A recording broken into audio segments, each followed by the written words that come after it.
Good afternoon and welcome everybody to Open Mic Mondays. It is May 31st.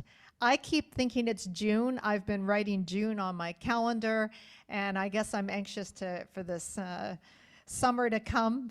But it is still the last day of May. So welcome, and welcome to those of you who are new and joining me. My name is Dyanne Dumas. I'm the host of Open Mic Mondays.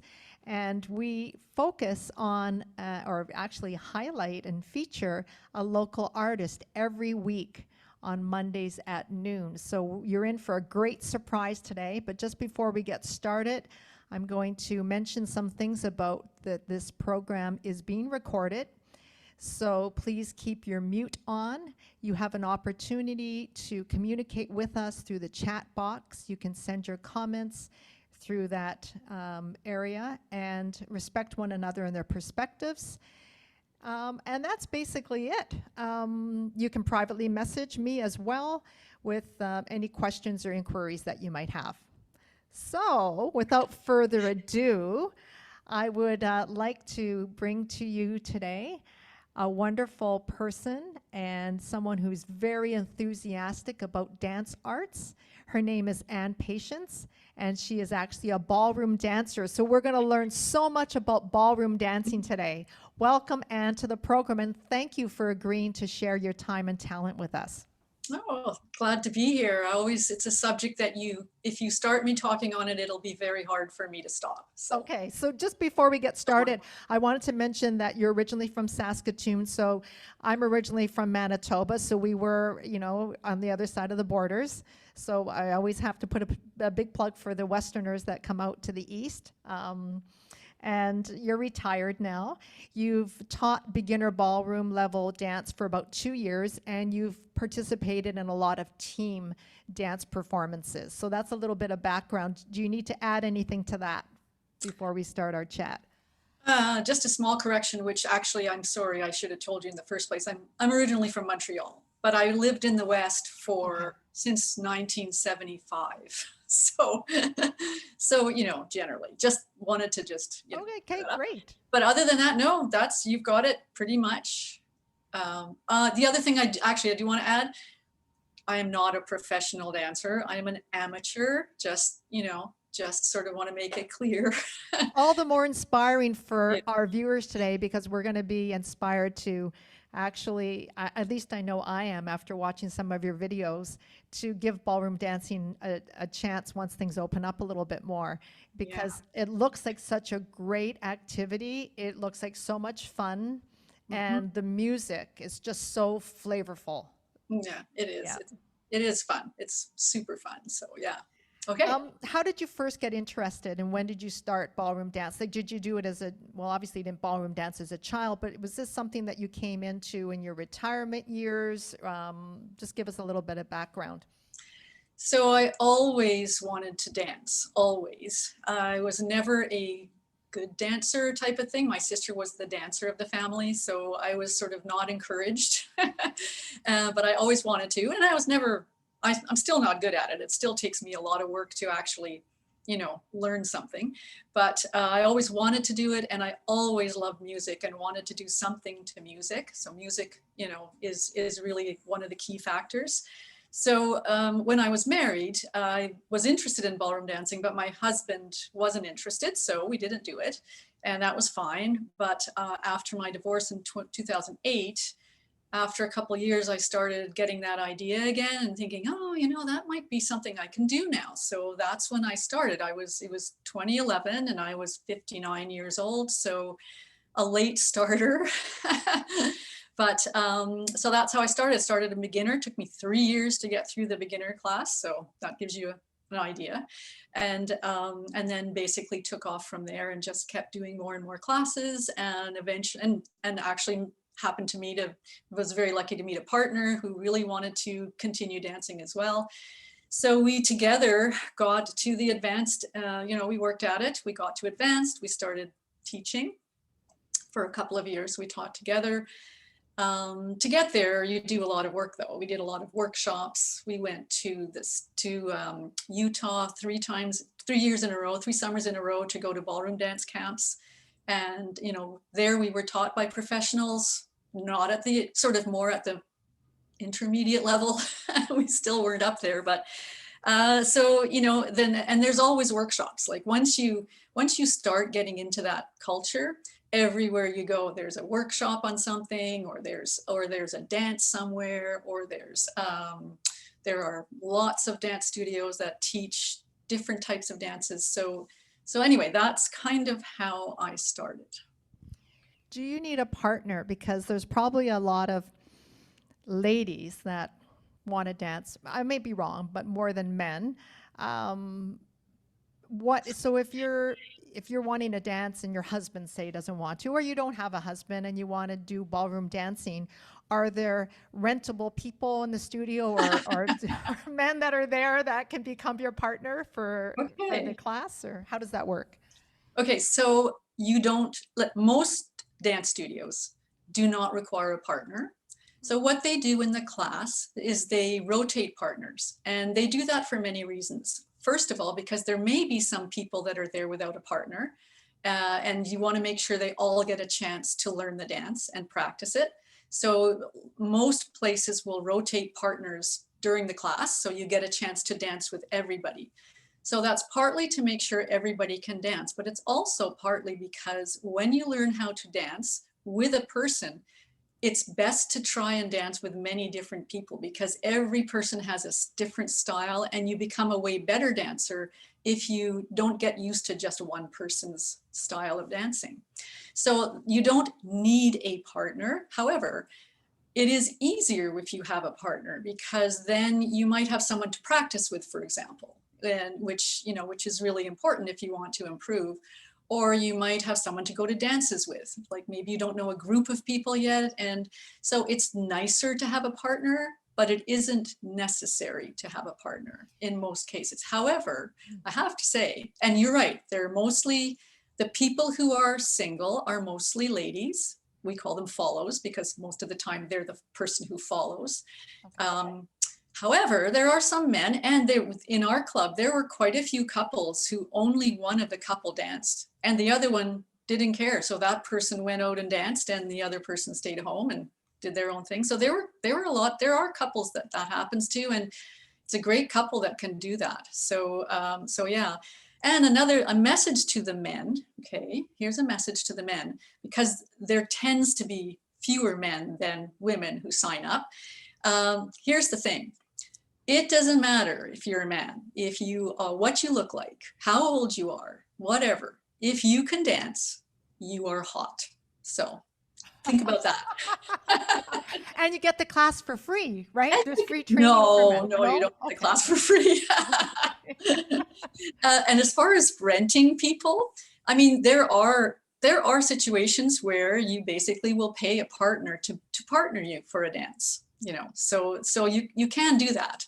So, and it's done. And if you have the money and you want to have a partner and you don't have one, then, that you can do that. I don't know where, I have never done that myself, but I've heard about that. And also I know on cruises, there are cruises where they have extra dancers that are available. Like if you're on a dance cruise, they may have two or three extra guys who are men, leads who are dancers.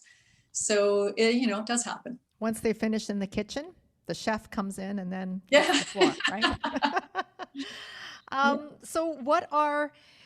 So you're basically telling us that anyone can dance, you can learn, because you were not like this gifted, talented person. You Exactly. learned to dance.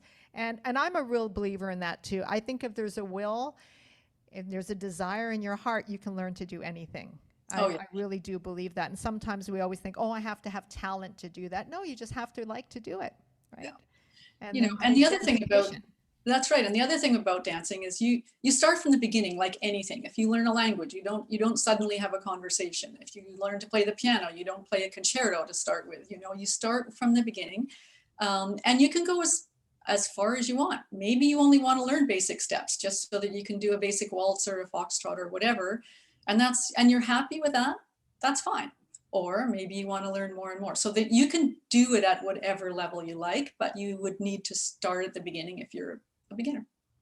So let's move into the different styles of ballroom, because when I saw your list of all the different styles, I personally only thought there was maybe three. Yeah. Um, but now I know there's so many. So can you maybe mention one? We'll hear a little musical clip. You can mention if there's a certain position or there's something unique about that particular style. Okay, this is a big Pandora's box because there are many, many styles. And ballroom has expanded its range to include some that it never included before. So there's now under the umbrella of ballroom. But so first of all, what is ballroom dancing? Like, that's a question, right, that you need to answer. So it's basically a partnership dance. So as opposed to dancing alone, it's a partnership dance where couples will dance specific steps to music with trying to move rhythmically with the music. So that's kind of the difference between like a ballroom dance or a partnership dance and an individual dance. There's different reasons for ballroom dance, like you can be doing it to perform, to compete, but sometimes you just want to do it as a social dancer. But it's still ballroom dance. It's just would be at a different level, okay? So now the basic division in ballroom dance is the smooth dances versus the rhythm or Latin dances. Now, I won't go into the differences between international and American because they're split for that as well. A lot of the dances are the same, but they have different styles, whether you're doing international style or American style. I will focus on American style, except for the dances that are only international. Yeah, American style is much more open. You don't have to dance always in a closed position. You can actually do a lot more open steps. So most people who do social dancing will learn the American style. So the first division would be a smooth dance versus a rhythm dance. So a smooth dance is what most people think of ballroom dancing, okay? So that would be anything that travels around the ballroom dance floor, like in a big circle. You travel counterclockwise around the floor. I don't know why it's counterclockwise, but that's the rule over the whole world. If it's a smooth dance, you travel counterclockwise around the dance floor. So, and of course, then you have to learn that. You have to learn which way to go. You have to learn which way to face and all that sort of thing. So that would be a smooth dance. So examples of a smooth dance would be waltz, foxtrot, American tango, not Argentine tango, but American tango. Samba goes around, although samba's not really a smooth dance, but it does go around the line of dance. Country two-step goes around the line of dance. So those are all traveling dances, and we loosely call them smooth because of that. So then you get into the rhythm. The other ones are more rhythm and Latin, which I will lump together, although they are separated depending whether you're talking American or Latin or international, but I'll lump them together. So rhythm and Latin are dances that you don't travel around the room for generally, okay? Most of the time you're in one spot.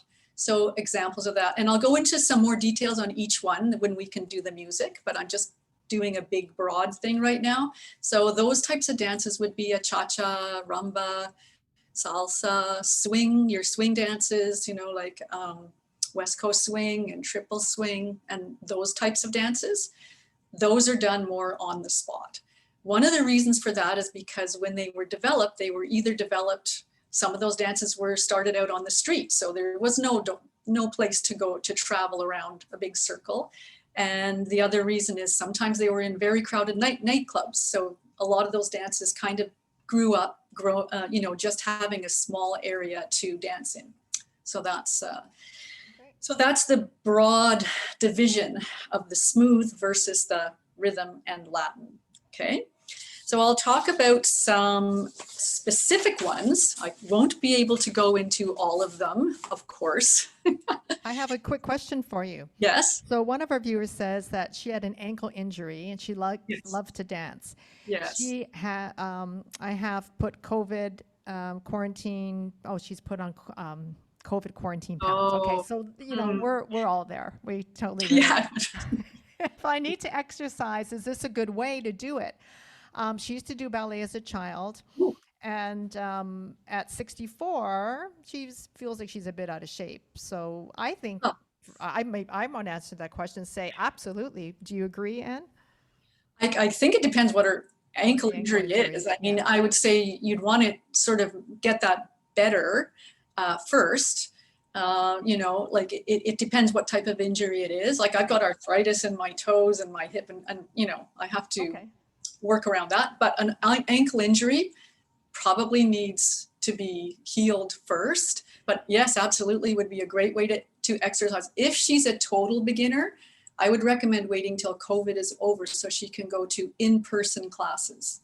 Because if Okay. you're a complete beginner, doing a Zoom class on a partner dance like that isn't it is a little confusing, I think. But It is. I yeah. guess the question is, certain dances require different parts of your body more than others. Is it Hmm. a lot on, like, tap dancing would be a lot of ankle flexing Oh yeah. and jumping. Yeah. So with ballroom dance, is it a little easier on the joints as opposed to others? It definitely can be. There are lots of people who have issues with their joints who can go dancing.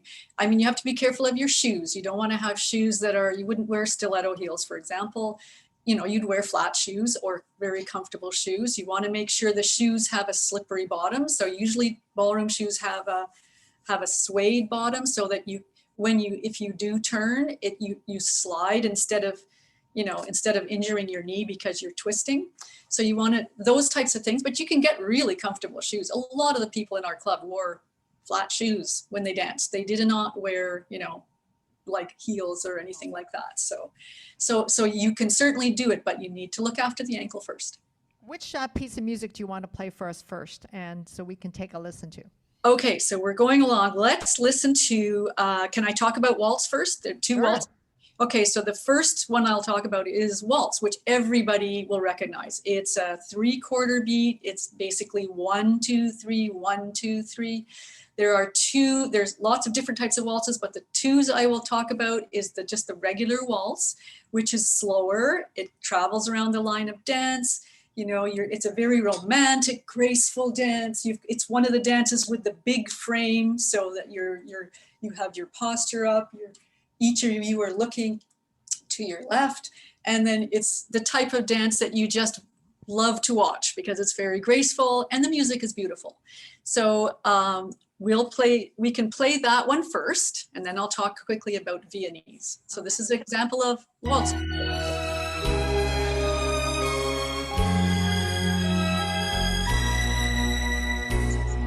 One,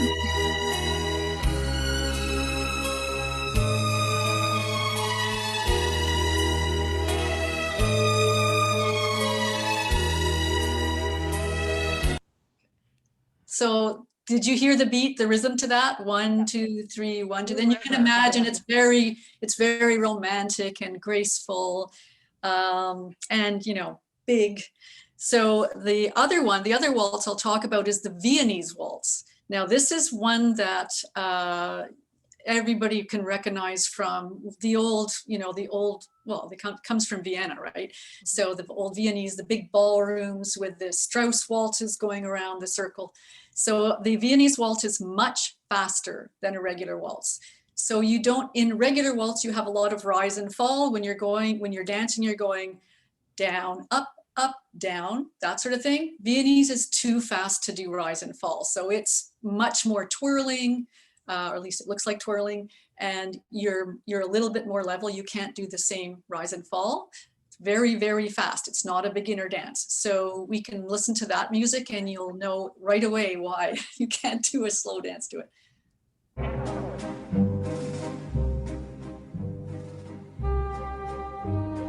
So you can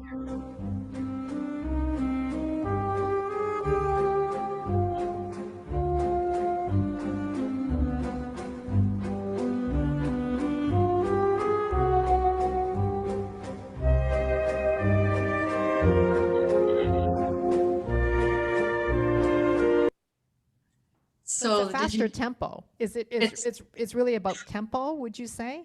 It is about tempo, and the tempo actually determines what you can do to it or not. And actually the music, all these different dances, they really are, their style is really because that's what the music is like. So the next one I'll talk about quickly is another big smooth dance. It's the foxtrot, and this is another one that everybody will recognize because you've seen it in movies, you've seen it everywhere. Most of the time, or not most of the time, but a lot of the time, foxtrot is done to big band music. It's much more about walking, you know, big smooth glides down the floor. You're not turning as much. Sometimes you have a little bit of a it's called foxtrot because there's one of the steps where you don't trot, but you have a little, it's called, can't remember what it's called, but anyway, you do a little step bit of in there, like you kind of. it's not really a travel step. It's anyway, whatever. It's more of a it gives you go with the music, the way the music goes. Okay. I'm trying to think of the word and I can't think of the word. I'll think of it as soon as we leave, but Okay, so we'll take a listen to the foxtrot. take a listen to the foxtrot.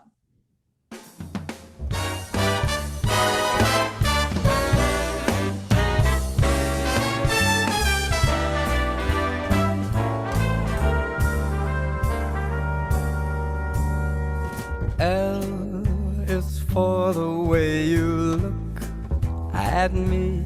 So you're going down there, going O is for the only one kind of walking down. I see. So that's big sweeping steps and you're going around the floor, you know. Some And then there's a lot, personality, right? oh, there's a lot of personality with foxtrot. You're right. That's another thing. You can do some amazing, you know, some really cute steps with it, sort of, and you can do a lot of solo stuff with foxtrot as well. So so those are those. That's a 4/4 time. The waltzes are 3/4 time. So there's quite a difference in tempo as well. So if you go much faster, you'll get into the quick step. So quick step is they say that it started with foxtrot, but it is super fast. And there's a lot of skipping and hopping and flicking in it. So And stepping on your partner's toes. yeah, stepping on your no, you better not. You'll learn that pretty quickly, by the way, how not to step on your partner's toes. So I don't know if you want to go into that one too, a quick one of that, or do we have time, or do we want to jump down to some of the Latin ones? I think we have time. Let's take a little, that would be under which Quick one? step is super Quick step. fast. Yeah. I wasn't born in this. Hear it. Okay, we're going to hear that, so we know it's got a load here. Okay, Yeah. I think we're ready. Hey, Frankie, can we go shopping?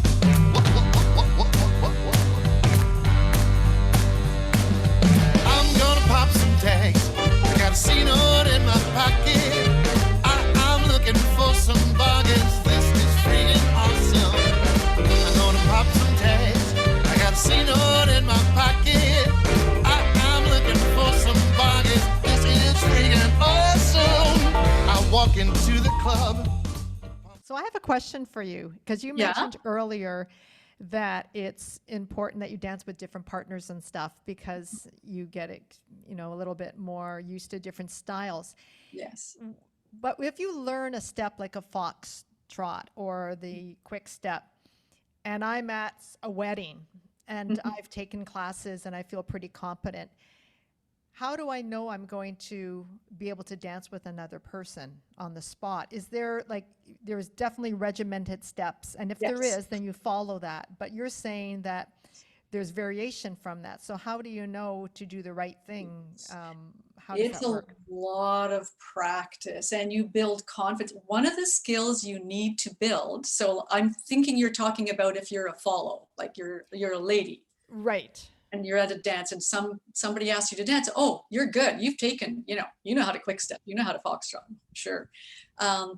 And now, mind you, has he taken classes? This is another thing. Like, does he know these steps, right? Well, one of the skills you need to learn, and this is why you need to dance with many people, is how to follow. So partner dancing is a conversation between a lead, one person leads, one person follows. It isn't always the man. We had quite a few people in Saskatoon who quite a few women who learned how to lead just because then they would get to dance more. So, but generally it's the If you man. partner up though, if male, Yeah. female, the male has to lead. Or do you No. say to him, No, buddy, we've it's had- me, there, follow there my have lead? been, there have been times where the female is the lead and the male decides he wants to be a follow. So, some dances it happens more than others. Like in West Coast swing, it's pretty wide open, and sometimes guys dance with guys. Sometimes the girl is the lead, and but generally, traditionally, the lead will be the man. Okay, so I'm at a wedding, and oh yeah, I can get this, right?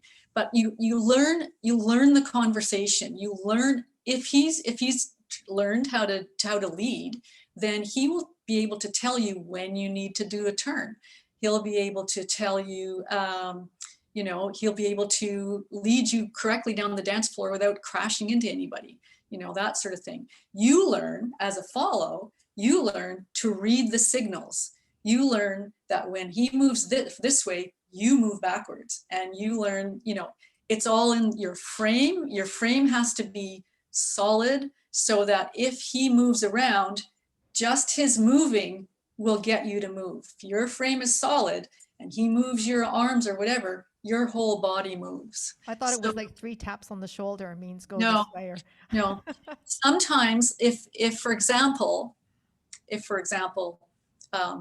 he's going backwards, for example, and I see someone behind him, I might whisper in the ear, "There's somebody behind you," so he might change. But generally, no, dancing like that is a conversation. You learn how to read the signals. You need to learn the steps too. You need to learn all the steps and that sort of thing, so that when your lead leads them, you know how to follow them. So you know what to do. He needs to learn how to give you the right instructions without talking to you, because you're not looking at each other. You're looking, So in the way he moves his body and his frame, and the way you respond to that, and you learn it. It's a learned skill. It doesn't happen right away. You have to dance with a lot of people. You have to really just practice. I think I'm going to relate it to musicians working together, playing a song, coming together, and you're doing a tune, whether you've rehearsed or not. But what happens often is you look at each other, you give the signal, you take the solo, you come back in, you pass off things. Like there's a lot of that communication that goes on even in a musical. Exactly. Yeah, exactly. idea. And even if you end up dancing with someone who has never taken ballroom, if you've had lots of classes of where you're learning this follow skill, chances are you can still kind of follow what they're doing, but that's, yeah, you're right. It's very much like that, like being in an orchestra or a singing group, but this is just between two people. Right. And that's what's so much fun about it. That's why it's social dance. You're actually communicating with a person in time to the music. So you also have to be with the music, which is another skill. And I bet a good lead would also know if they had a beginner dancer and know how to cover and lead them, so they're not putting them into, I'm not going to use the wrong word would be positions, but they would know how to kind of buffer the Absolutely. the other dancer. They have to learn how to protect the lead that follows arms. Like, for example, when they turn them, they have to learn not to wrench their arm right around. Meanwhile, the follow has to learn, to keep their arm here so that they don't get wrenched around. I mean, it's a two-way street. But you're right, an experienced lead will recognize right away if he has a beginner dancer or not, or a non-dancer, and he will behave. If a lead is supposed to be considerate of their partner and dance to their level, and so follows should dance to their level, to their lead's level as well. So basically, you should always dance to the level of your partner if it's lower than yours. So. Okay. And a good lead will absolutely do that, and they will know how to protect their follow, and they will only do very simple steps. And often what they'll do is they'll start with something just going side to side, and they get an idea, how is this follow feeling? Does she feel the music? Is she ready? And then they might just move ahead a little bit, which means she'll move backwards, and they take it from there. So that's interesting. It's a skill. Can we jump ahead, Anne? You have a couple great videos to show us. We can maybe come back and talk a few more about the different styles. Okay. But there is a particular video that you sent me that I thought really captured I don't know, the passion in dance, and it was a tango video. So we'll put that, and you're in this video with your partner. And Yes. did you want to mention who that was? And was this That's the partner that you Barry. work with a lot? Yes, he's still in Saskatoon. We were partners for quite a few years, probably, I don't know, 5 or 6 years. He's probably watching right now. I can't see him anywhere, but and so he's in the video with me. Yeah, we had a wonderful time learning dance together and traveling and taking classes and stuff. So yes, he is my partner there. Okay, and his name is? Barry. Barry. Okay, Barry, if you're watching, you're going to see yourself again.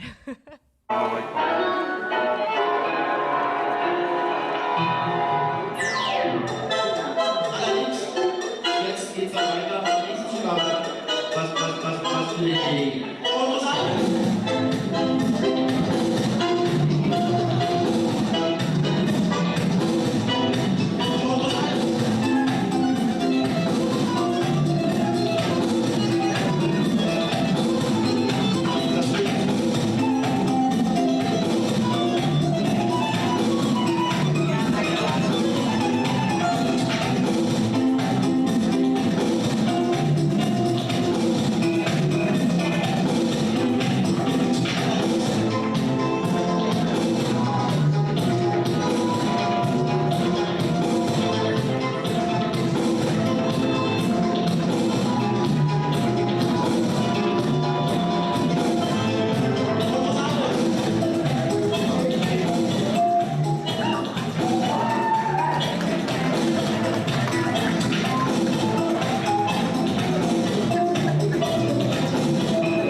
Terrific.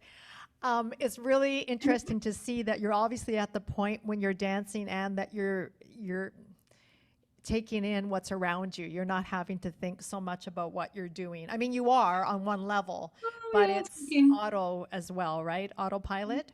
If you looked really closely at me, you can see me counting, trying to Oh, count, I didn't see that. That's not a trying, bad thing, though, trying right? to count and smile at the same time. Counting through your teeth. Yeah. That's great. Where was that a specific event that you were dancing at? Yeah. So in Saskatoon, we have we have many dance areas, but one of the clubs that we have is a really great club. That's where I started, and that's where I ended up teaching. It's all volunteer run, so it's very reasonably priced. It doesn't cost a lot to join. We have excellent instructors who are all volunteers. They've been teaching, sometimes some of them for over 30 years in the club. And so that every year, every Christmas and spring, they put on a big formal dance. And this was a performance at one of those dances. So yeah. And those were other instructors in the group. Those were the other instructors that we taught with, yeah. Well, it was so beautiful. I imagine just to be there is so much more like any live event, right? You're feeling the music and you're feeling the energy in the room. But it definitely was portrayed through the video as well. No, I'm glad about that. Yeah, that's great. So you have a couple minutes. Let's talk a little bit more about the different styles. And then Okay. we're going to have a treat watching another video of you solo. So Okay, before we so get to that. it's probably a good time to go into, I may not have time to get into swing because that's another whole area. So there's lots of swing, hustle, West Coast swing, all that sort of thing. What I'll move on to now is the Latin, some of the Latin dances. Because like I say, I don't think I'll be able to get to the others, but probably everybody has seen a cha-cha. So in general, Latin dances are, a lot of them have basically been developed in Latin America or some African sort of background to them as well. Most of them are a lot more sensual. Most of them have a lot of hip movement. They're not as stiff as the smooth dances, for example. So yeah, lots of hip movement. They're usually a little bit more playful, except for rumba, of course. So the first one I'll talk about is rumba. Rumba is a slower one. It is a very sensual, romantic dance. Lots of hip movement, lots of passion, and that sort of thing. It's a 4/4 beat, like most of the dances, but it's much slower. And the rhythm, most of the sounds of rumba are more of a Latin sound. So do we have a sample of rumba music?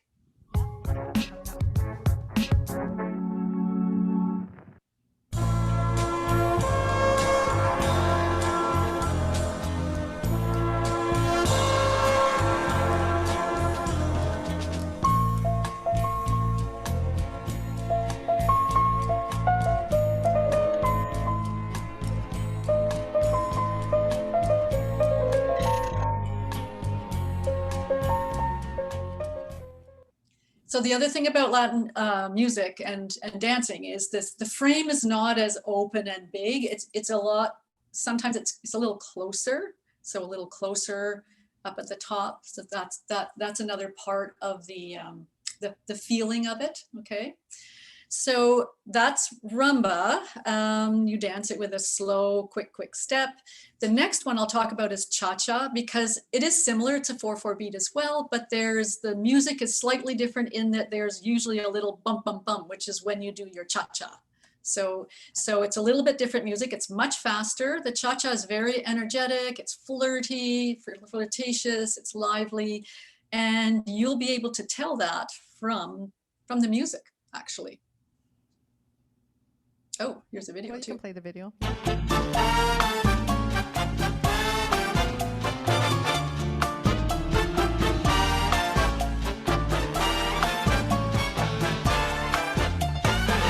When marimba rhythms start to play, dance with me, make me sway. Like a lazy ocean hugs the shore, hold me close, sway me more. Like a flower bending in the breeze, bend. Yeah, I look like that. Yeah, I look like that when I dance. That was pre-COVID. That definitely was pre-COVID. Nobody looks like that anymore. No, that's right, exactly. So yeah, I mean, it was hard to see the basic cha-cha step out of that, but you can get the general idea. It's basically a 1 2 cha-cha-cha, 1 2 cha-cha-cha. So that's kind of the way the step goes. And when you do the cha-cha part, you're syncopating. So you're basically going double time. So cha-cha. So anyway, that gives you an idea of the cha-cha. So how much time do I have for more? Yeah, let's have another little music clip. Well, why don't I? Okay, so we did the cha-cha. So let's do a salsa one. So I will skip over samba. Well, I'll talk about samba, but we don't need to listen to a music clip to it. So samba is, although maybe we should, because it's very different. Samba is very, it's a Brazilian music. It gives you the feeling of a Brazilian carnival, you know. There's a lot of bounce in it. So the dance is much more bouncy. It's more like a 1 2 1 2 1 2, that sort of thing, with tons of hip movement as well, which I can't actually do at the same time as doing a bounce. You know, I'm sorry, but I'm not that coordinated.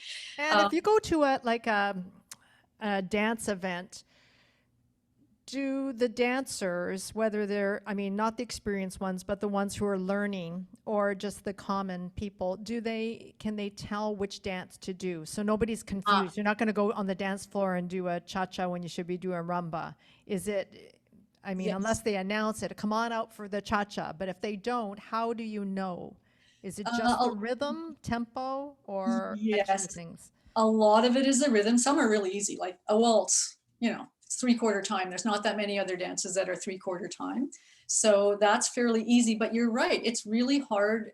And some people have a lot more trouble than others. And sometimes you can do, like you could do, let's say a cha-cha to a rumba song, but because they're both 4/4, it's just that they don't, the rumba doesn't have the little bup, bup, bup in it. So that makes you feel like doing the cha-cha-cha. So it takes a lot of practice. Most of the time when you're at a dance, that's, like a club that's running a dance, they will either have a playlist on the table with the list of the dances and what they are, which is very helpful, or they will announce what type of dance it is. So there usually is some kind of guidance if it's a club type dance. If you're at a wedding and they're just playing general music, then you have to figure it out. It becomes not that hard after a while. Like eventually you just you can figure it out. Okay. But there's always times when you're not 100% sure. So the next clip is going to be Did you want? Yeah, listen to the samba music. It's Samba. very rhythmic. 1 2 1 2 1 2. So Okay. yeah. Samba. Salsa is what I have with tortilla chips, right? Yeah. Yes. Right. So it's samba, Daniel. It means sauce. It means sauce in Spanish. You feel the bounce? Adelante con la percusión. It's just a bounce.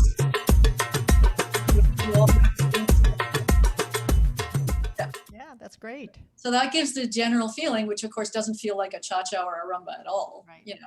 Or a foxtrot. So samba is actually pretty easy to figure out.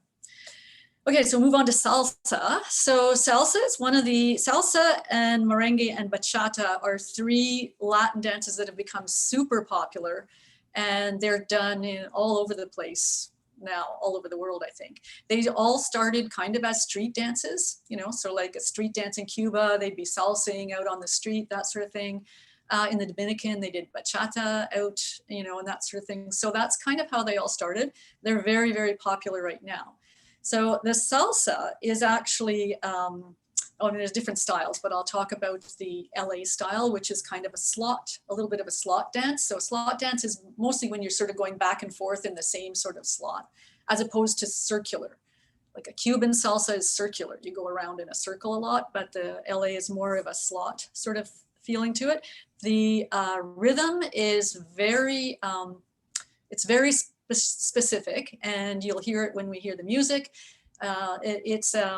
It's a little difficult for some people to learn because there are many levels of percussion or rhythm in the same piece. So there's different types of drumming, there's piano, there's all these different things that have layers of rhythm. So if we can hear some salsa music, we may be able to hear that. Okay, we're going to hear the salsa clip.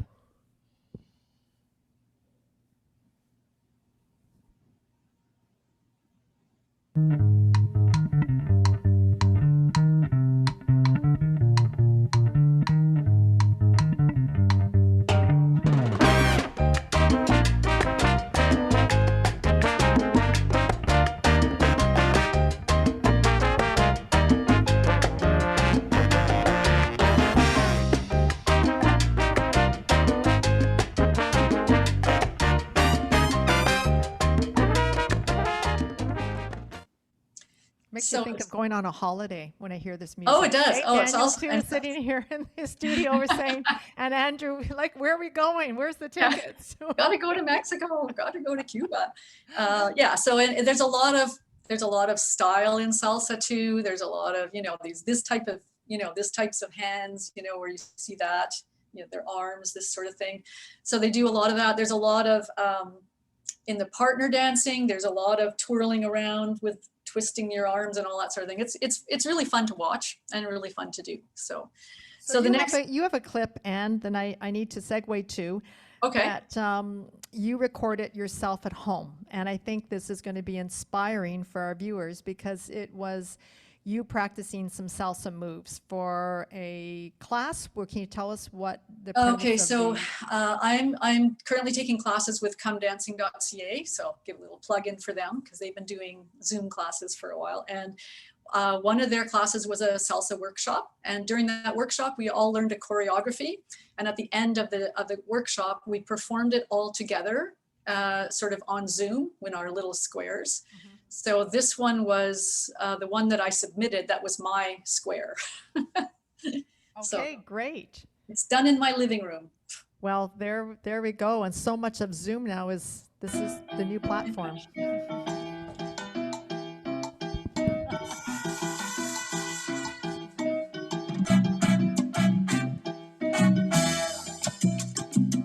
Todo el mundo se pregunta quién es Topanga o qué cosa es.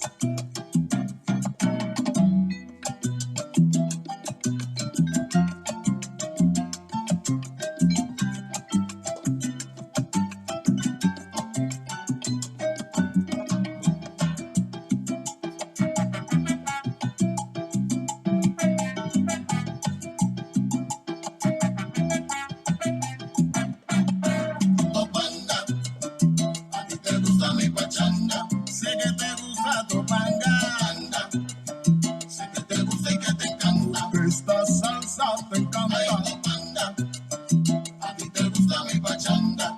¿Dónde estás, Topanga? Topanga, sé que te gusta y que te encanta. Ay, Topanga.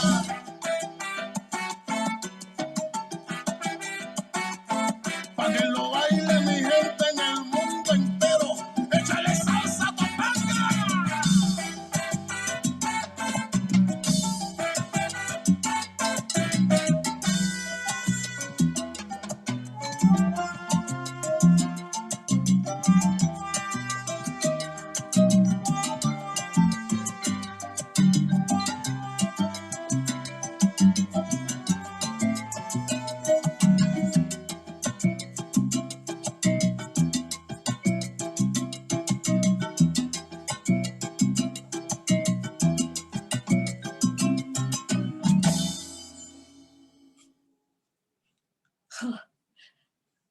Got clapping. Good job, Anne. Yes, yes, yes. And you know what I love about that is that we can relate because a lot of us are doing that already in our living rooms alone, but we're just not doing it as eloquently as you.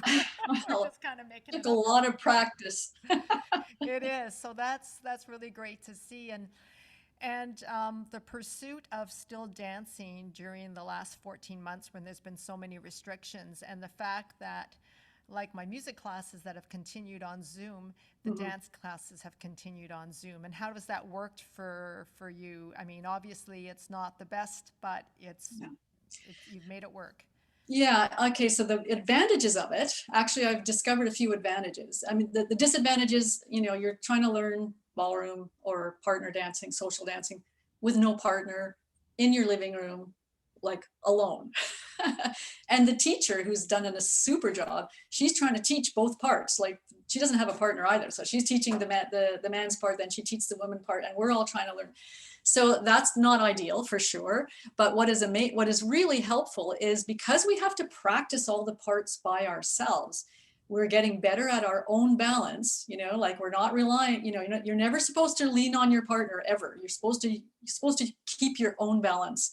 So it's been way better for getting better at that, and for doing drills to improve certain techniques, our arm techniques, or maybe our hip techniques, or maybe our turns, our spins. So on that area, it's been really good to improve certain skills, but we're all dying to get back to We are. dancing We with a person. Yeah. Just a final question for you is, how does dance really contribute to mental health and wellness in people of all ages? Oh, dance is amazing. I mean, any kind of dance, but social dance, the one I will talk about the most. So and this is why I'm going to continue, besides the fact that I love it, is as you get older, for example, it's amazing to help you with your balance. You know, if you're a follow, you're going to be walking backwards most of the time, right? Especially if you, like, I'm talking about a smooth dance when you're going around the dance floor. Most of the time you're walking backwards. So, you know, that's a skill in itself. And so your balance is going to improve. You're going to be doing turns, you know, and that improves your balance. If you've got a big frame, you have to learn posture. You have to learn how to strengthen the muscles in your back to keep your arms, you know, so that you're not doing this, you know. So you get stronger. You learn strength. Your legs get stronger. You get a lot of stamina. Actually, it's very good for sort of osteoporosis type thing, because it's a low impact and yet it's still a weight bearing exercise, like walking, you know, is the same. So that is really good for you. The other skill that is that is probably not unique to social dance, but partly, you know, it's very, one of the things that really is the mental work. Because let's say you're a lead. Let's say you have to lead your partner around the room. So you're looking ahead, you're thinking, okay, now where are all the people? Like, how can I get there? And meanwhile, the music is playing. You have to think of the steps you're going to do next. How am I going to lead this person to do those steps? And oh my goodness, there's a corner I have to get. Like, you're thinking of all those things as a lead, like all at the same time, and trying to stay with the music.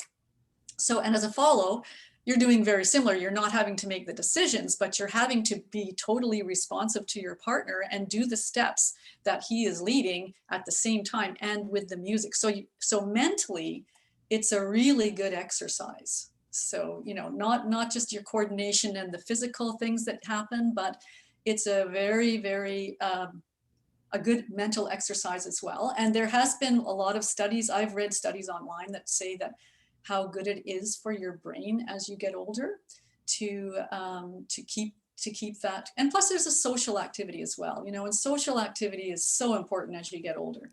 So all those things sort of go together into saying it's really good for you. Thank you. Definitely, you know, as we age, we want to keep challenging our brain to make new neural pathways. Mm-hmm.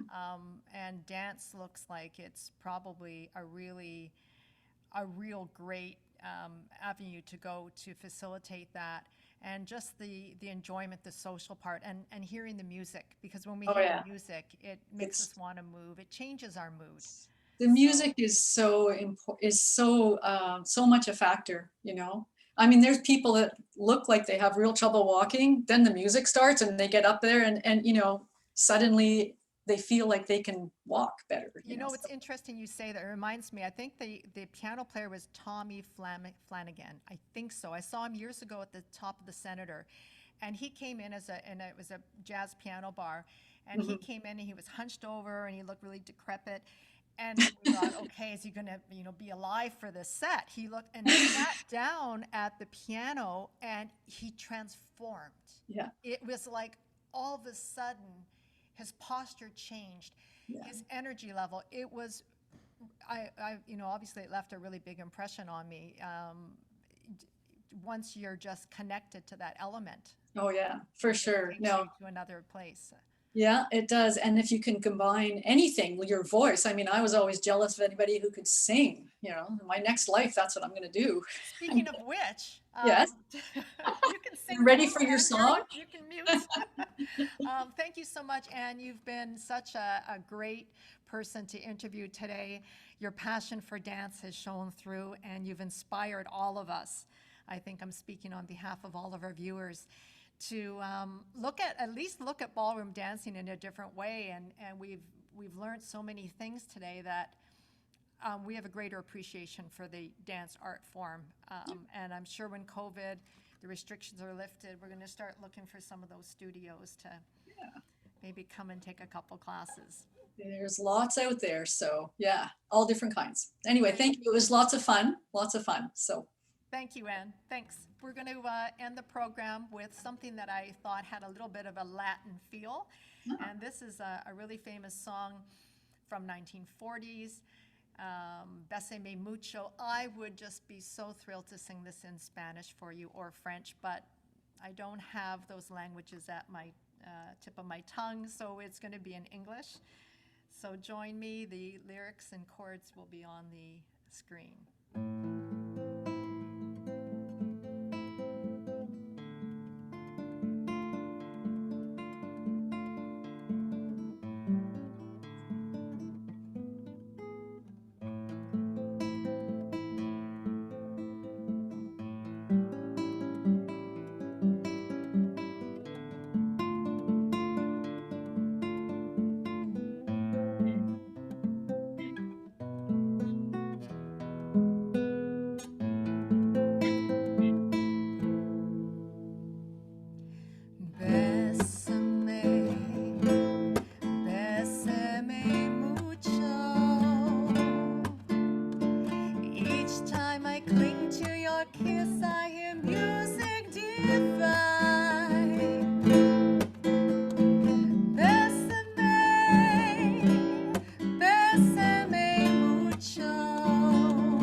Have a great week.